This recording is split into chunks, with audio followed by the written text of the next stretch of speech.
Last night after the debate, Senator Bernie Sanders' campaign manager was asked if he would take Michael Bloomberg's money in the general election, and he said, quote, "It's a hard no." Bernie has said he's going to fund his presidential campaign with smaller dollar contributions, and I think we can do that. Now, last month, Bloomberg pledged he would use his vast wealth to help fund whoever wins the Democratic nomination. But now the Sanders campaign said they are not interested. Bloomberg's camp tells NBC News that is fine with them. Quote, "I don't think it would be prudent to spend on behalf of somebody who did not want it." The response raises a fascinating question about the means and the ends here. The battle between billionaire cash and democratic socialism, which is just one of the main stories of the 2020 primary. Here to talk more about this is Anand Giridharadas, editor-at-large at Time Magazine, author of the book Winners Take All, and the recent New York Times op-ed, The Billionaire Election.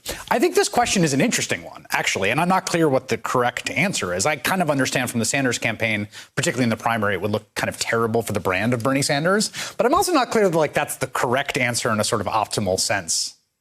You know, I think you have to, it all comes down, as we've heard again and again, to this question of whether you think Trump is symptom or disease, right? And I think if you think he's this aberration and he's the entirety of the problem, then, yeah, you might embrace any means necessary to get rid of him, including taking big money.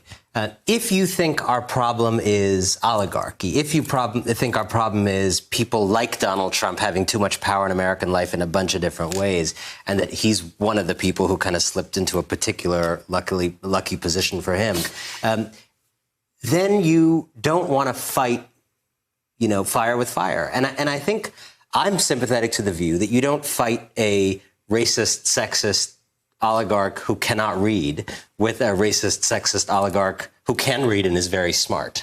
Like that. I just don't think that actually works. And I think the question for all of us in this campaign is there a way, because you're right, it is a moral dilemma, because maybe you're not going to register enough voters if you don't have that money. Maybe money helps. There's a lot of things you could do with $1 billion in Texas. Of course. But part of the excitement of the Sanders campaign, but I would also say the Warren campaign, is the strength of the message that they are something not of this plutocratic age.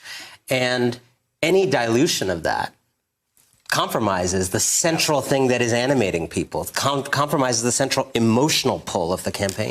I have to say, since the Bloomberg campaign's not here to defend themselves, they would obviously strenuously deny that he's a racist and a sexist. So I want to say that on their behalf. I would stop and frisk them if they were here to check. Whether they were. Yeah. The thing about Bloomberg that has been really interesting to watch here is that, he had a very complicated tenure here in New York City. He was my mayor for some part of the time. He's a complicated figure in many ways. And quite, when you said he's smart, I mean, there were tremendously competent and incredible people, in fact, in that administration, in that mayoral administration, who did really remarkable things. Some of the record here in New York City. But it was always this open question to me of basically like the value proposition of Michael Bloomberg was kind of like, what if we could have our own billionaire? I mean, people would say this to me, like, what if we could take on Trump with someone who could spend unlimited means? What if we could take on Trump who also kind of didn't give a heck in an almost kind of Trumpian way? And I think in an understandable fashion, that has been, continues to be, a very alluring idea to people. And again, it is possible to fight Trumpism in a way that deepens the whole of Trumpism. And you think Bloomberg represents that? Yes, because the sum total of Trumpism isn't this particular guy who's so malevolent and hateful and a white nationalist. That's one expression that a much deeper tendency has taken, right? If you think about setting a precedent where anybody with a few $1 billion, we actually have several people, many people.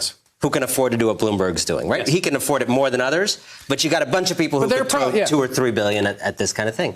Does every person now who has that money want to do that? And as you can see, I've described it before. I mean, I was just looking at his charisma last night, Bloomberg's, and it really feels to me like I described it this morning as like it's like a large piece of cheese that ate a robot. I mean, it's just like the complete lack of ability to connect, both in a performative, charismatic way, but also in an inbound way, right? Like it's someone who hasn't taken in information from people in a really long time. And that's because, and I've done reporting on these people, part of being a billionaire is no one tells you the truth after a pretty early stage in your life. Let me rephrase that in a slightly more charitable way. Yes. The cheese and robot, which is that he's not a, quote, typical politician. And when he was in New York, part of what he was able to do because of his money was to kind of not do the truck and barter and all the glad handing that you have to do as a politician in New York. He just has come to politics in a totally different way because of precisely that thing, which I will say some people like precisely that, right? I mean, that was the Donald Trump sell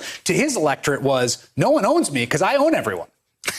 Correct. Exactly. And so he did do glad handing of a different kind, of a billionaire kind, right? I used to wonder this in that era in New York. Right? You would have the arts to go to the ballet, and it would be funded not by the city, but by Bloomberg Philanthropies while he was the mayor. Yeah. And what it now appears he was doing was buying people, buying nonprofits, buying people who fight for the most vulnerable people who might be his biggest opponents as a guy who's behaved the way he has at work or done stop and frisk and are now silent or supportive of him. There's a sort of ongoing question about, I'm very curious to see what he does next in terms of his durability in this electorate, particularly in the wake of him having to kind of defend his record like all the other candidates have to do. Anand Giridharadas, it's always great to have you. Thank you. Thank you so much.